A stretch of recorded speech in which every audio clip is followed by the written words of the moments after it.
El Vaticano, además de ser el centro de la Iglesia Católica y el Palacio del Papa, alberga una historia peculiar, artefactos inusuales e historias intrigantes, desde el Tratado de Letrán hasta la profecía de San Malaquías. He aquí 20 secretos que el Vaticano no quiere que sepas. Número 20. El Tratado de Letrán de 1929.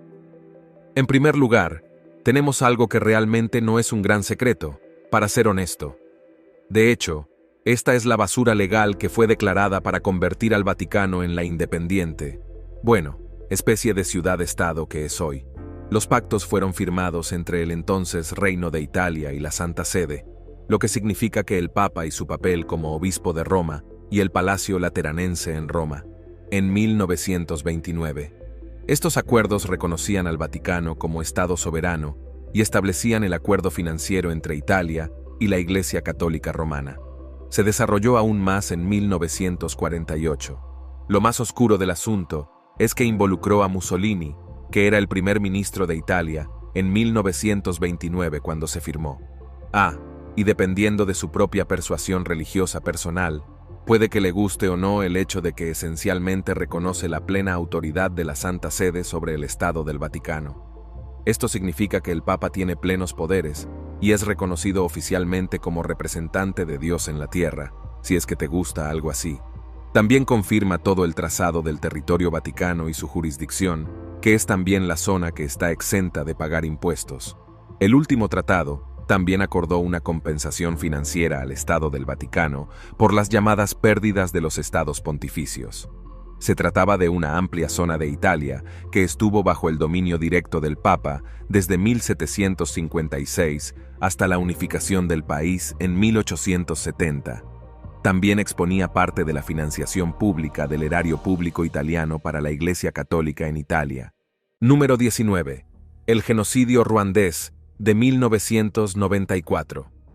No cabe duda de que la Iglesia Católica Romana ha estado implicada en algunas cosas bastante atroces a lo largo de su dilatada historia, pero parece tener un historial especialmente malo a la hora de ofrecer protección y refugio a los autores de algunos de los crímenes contra la humanidad más horribles del mundo. Han sido poco perspicaces en las lealtades que han formado y en los pactos que han hecho. Uno de esos momentos de vergüenza se produjo tras el genocidio ruandés de 1994. Fue uno de los acontecimientos más espantosos y brutales que se recuerdan. Entre el 7 de abril y el 15 de julio de 1994, tuvo lugar en Ruanda el genocidio de nada menos que 800.000 personas. Las víctimas de esta masacre fueron predominantemente miembros del grupo étnico minoritario Tutsi, y también algunas personas que eran moderadas entre los Hutu y los Tua. Fueron masacrados por las milicias Hutus en un asalto estremecedor e intensamente brutal. Al parecer, la Iglesia Católica fue cómplice del genocidio y de la protección de sus autores. Durante las secuelas, muchas de las masacres tuvieron lugar en iglesias y misiones, donde la población se había refugiado mientras era perseguida por los extremistas. Sacerdotes católicos y miembros de la Iglesia participaron en la violencia y fueron responsables de algunos de los crímenes más horrendos. El Vaticano participó entonces ofreciendo santuario y protección a quienes habían cometido estos genocidios. De hecho, la Iglesia Católica en su conjunto fue responsable de llegar hasta la negación del genocidio y la banalización de las atrocidades, y protegieron a muchas personas de la justicia. En 2017, el Papa Francisco hizo una declaración pública en la que pidió perdón por el papel de la Iglesia en el genocidio y por la nación de Ruanda y los que lloran. Esto fue visto como una respuesta bastante débil que no fue lo suficientemente lejos. Antes de continuar con este vídeo, pulsa el botón de suscripción y la campana de notificación ahora mismo. Número 18. Los rollos del Mar Muerto.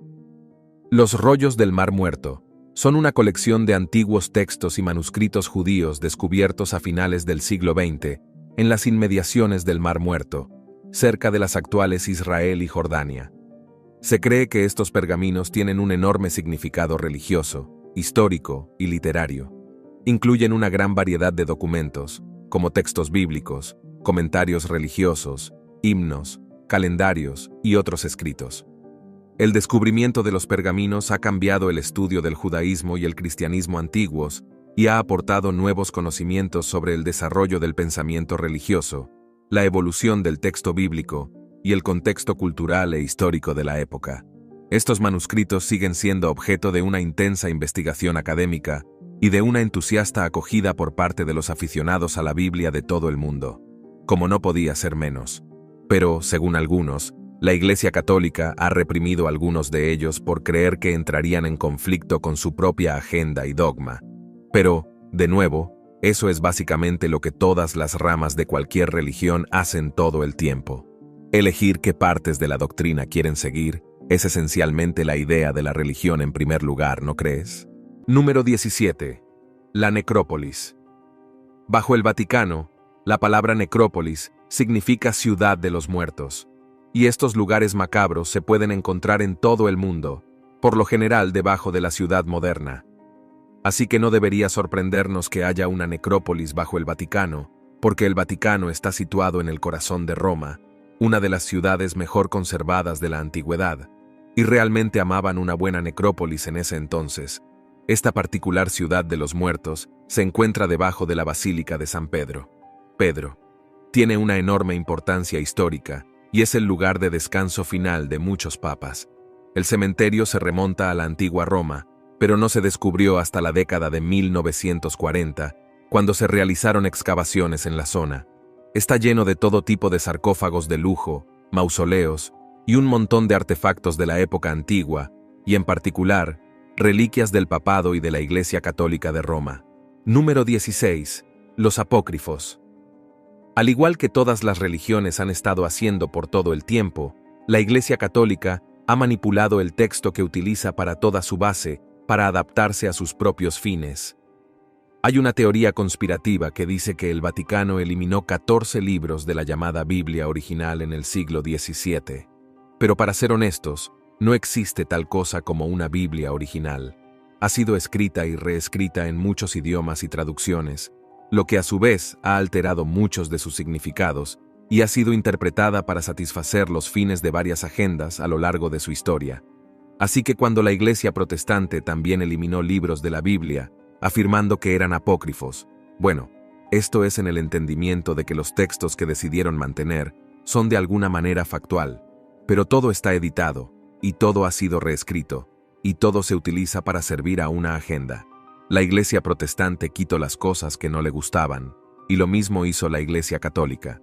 Pero como todas estas cosas, ambos dicen que tienen la versión correcta y que el otro lado está equivocado, y que sus creencias están basadas en esta idea reductiva. Número 15. El Vaticano tiene una máquina del tiempo. Este es un invento del tipo leyenda urbana. Bueno, una leyenda religiosa y vaticana, secreta. El cronovisor era supuestamente un dispositivo especial que permitía al usuario ver a través del tiempo. Ahora, si esto fuera genuino, de buena fe, algo legítimo, parece como si hubiera estado haciendo un montón de dinero en algún momento. Pero, ¿qué sé yo de inventos secretos del Vaticano? Según la historia, el cronovisor fue inventado por un monje benedictino llamado Padre Pellegrino Ernetti.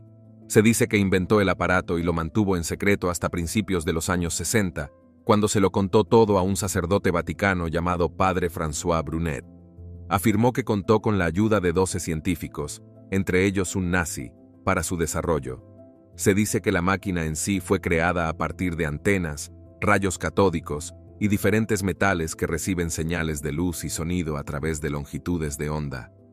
La afirmación es que el cronovisor sería utilizado por el grupo de científicos para atestiguar y documentar los acontecimientos del pasado, incluso la crucifixión de Jesucristo, según ellos, muy convenientemente para el Vaticano.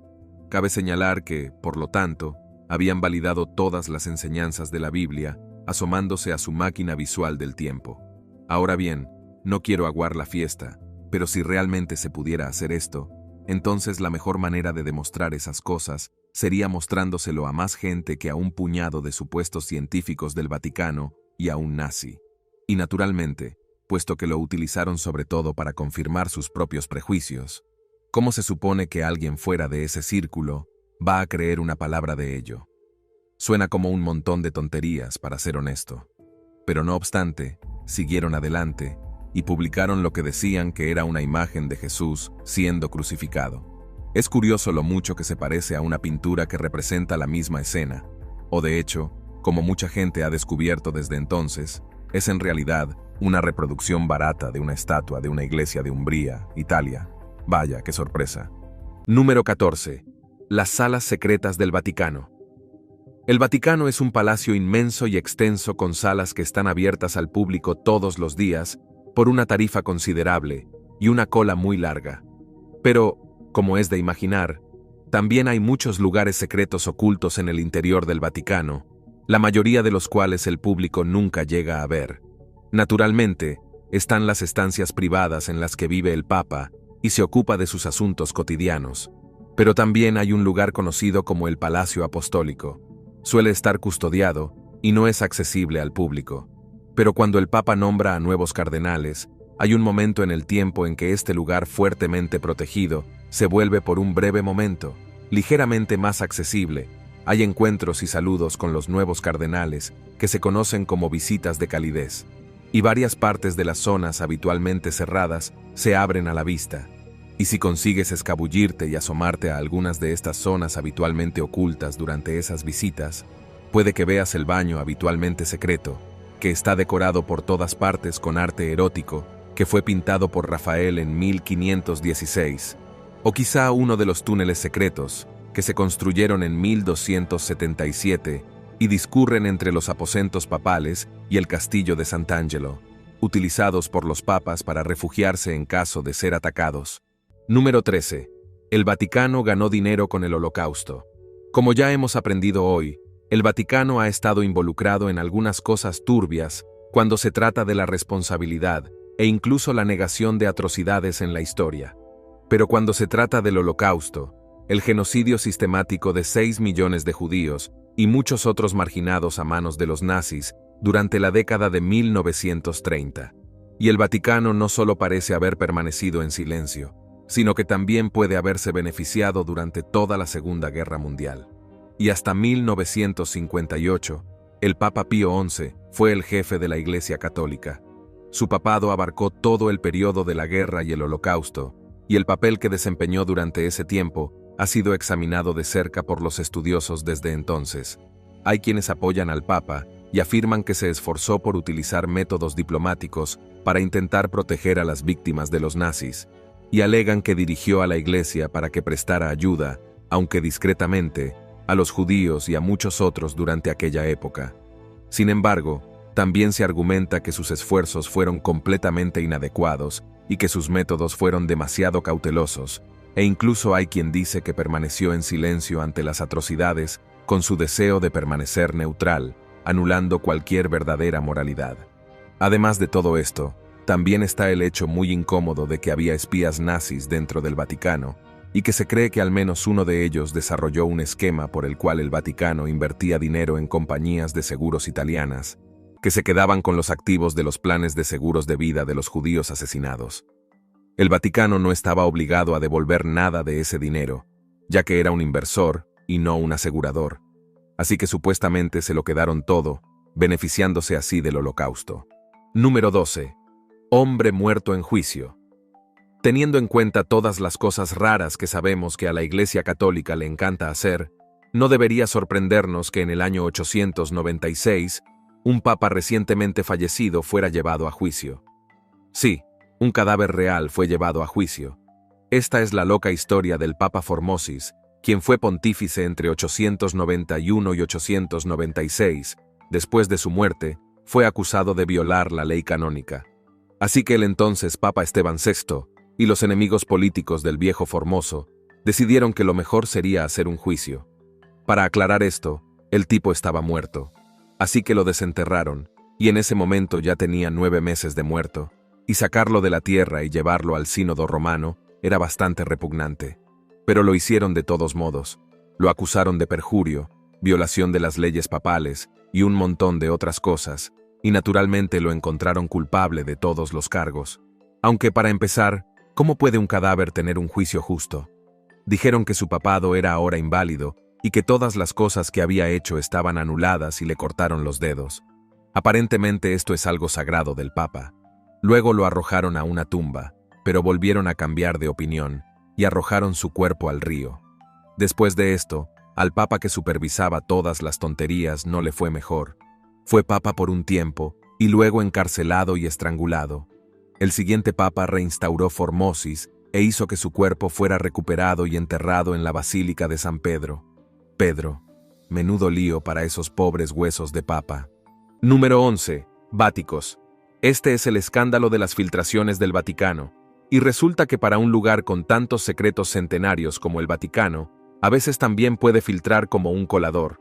Allá por 2012, saldría a la venta un libro repleto de secretos sobre el entonces Papa, Benedicto XV. El libro se basaba en un montón de documentos que habían sido filtrados por el propio mayordomo del Papa, Fiducia.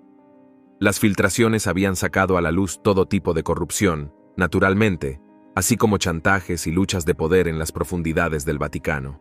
El libro sacó a la luz muchas verdades incómodas sobre una organización que durante mucho tiempo ha guardado sus secretos, causando vergüenza al papado, e incluso reveló cartas confidenciales escritas por Benedicto XVI a su secretario personal. Todo el escándalo reveló que el Vaticano está plagado de luchas internas y celos, y está sujeto a todo tipo de malos comportamientos, lo cual no es sorprendente, pero aún así causó un gran alboroto. Número 10. El jefe exorcista del Vaticano. Aunque el exorcismo pueda parecer algo que solo se ve en las películas de terror, y tal vez en la época medieval, la Iglesia Católica lo utiliza con bastante fidelidad. De hecho, era tan utilizado que el Vaticano empleaba a un exorcista jefe. Esta función la desempeñó el padre Gabriel Amort durante 60 años, durante los cuales se cree que realizó unos 160.000 exorcismos, o, técnicamente hablando, realizó 160.000 rondas de disparates inventados y alarmismo sobre demonios. Todavía se hace demasiado hincapié en este ritual dañino y en esta idea venenosa, y el Vaticano todavía entrena sacerdotes de todo el mundo para realizar estos llamados exorcismos cada año. Número 9. Ayudaron a criminales de guerra nazis. Bueno, ¿qué sabes? El Vaticano ha hecho cosas muy turbias en su tiempo.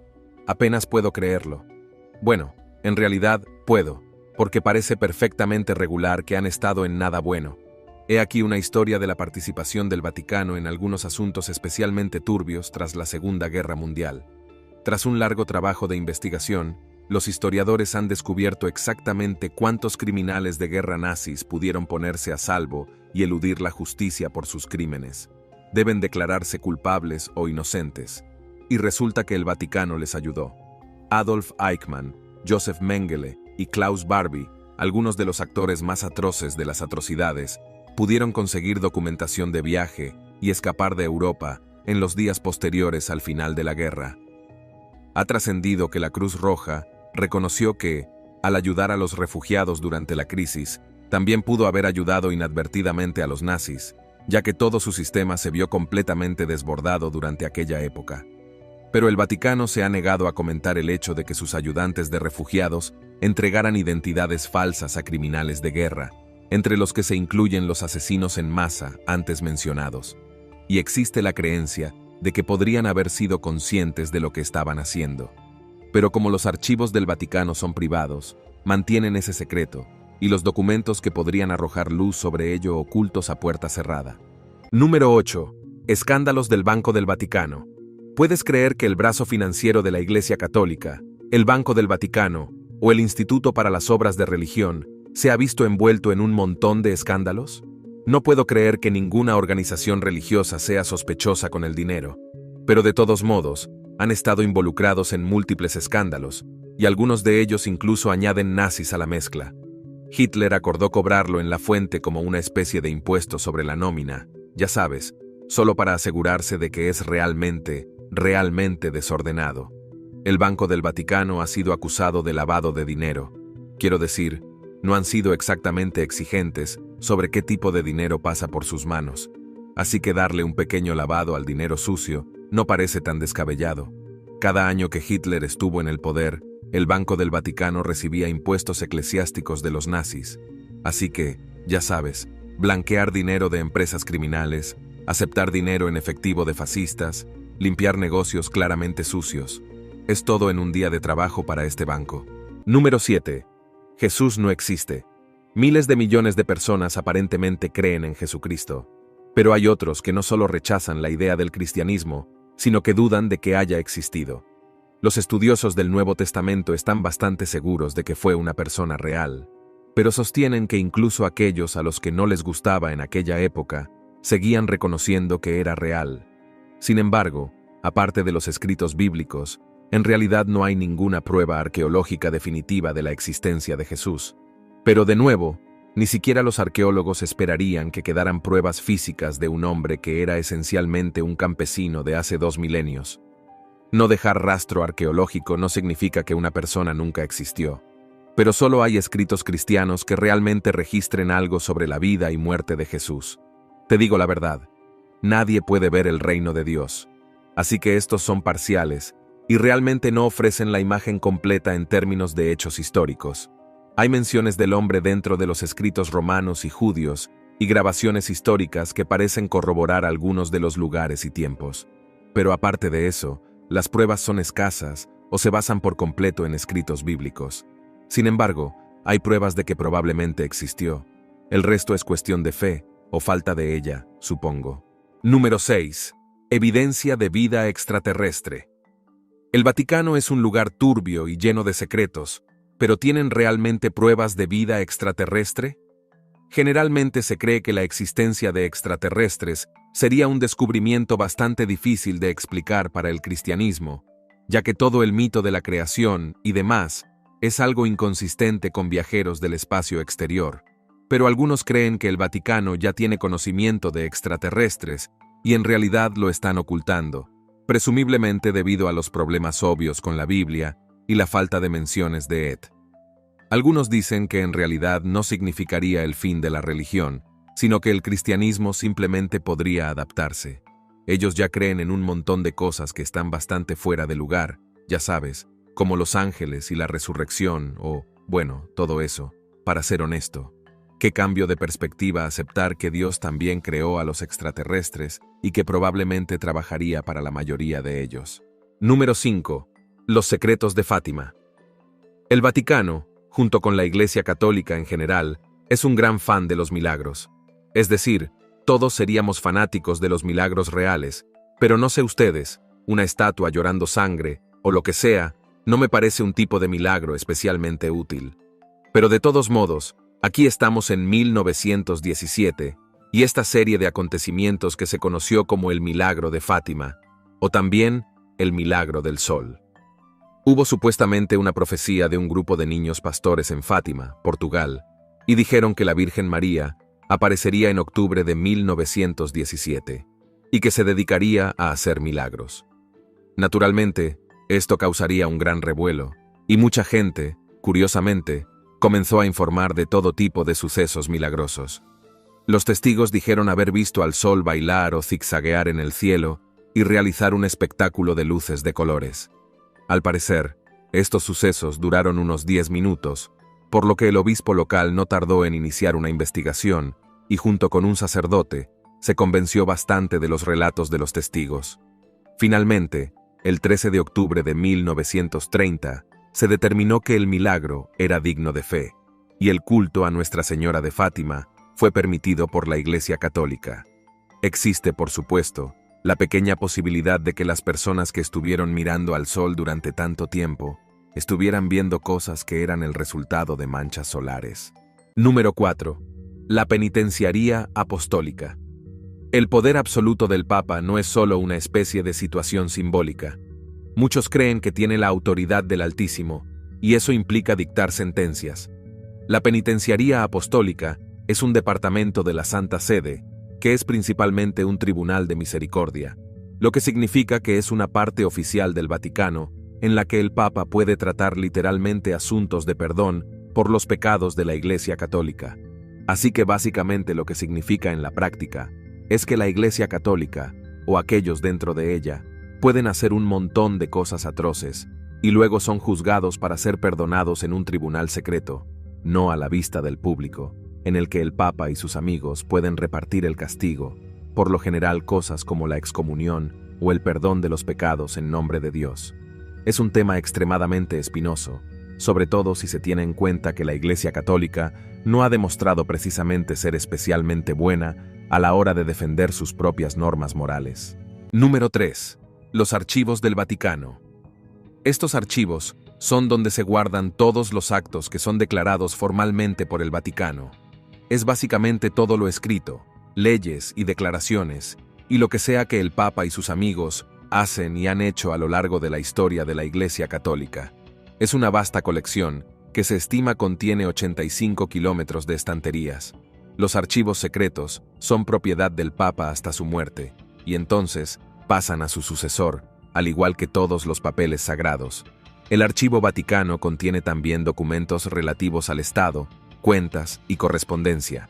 Parece todo muy misterioso, con su secretismo y todo eso, pero la mayor parte del material del archivo es probablemente trabajo papal muy aburrido sobre la inmensa riqueza del Vaticano.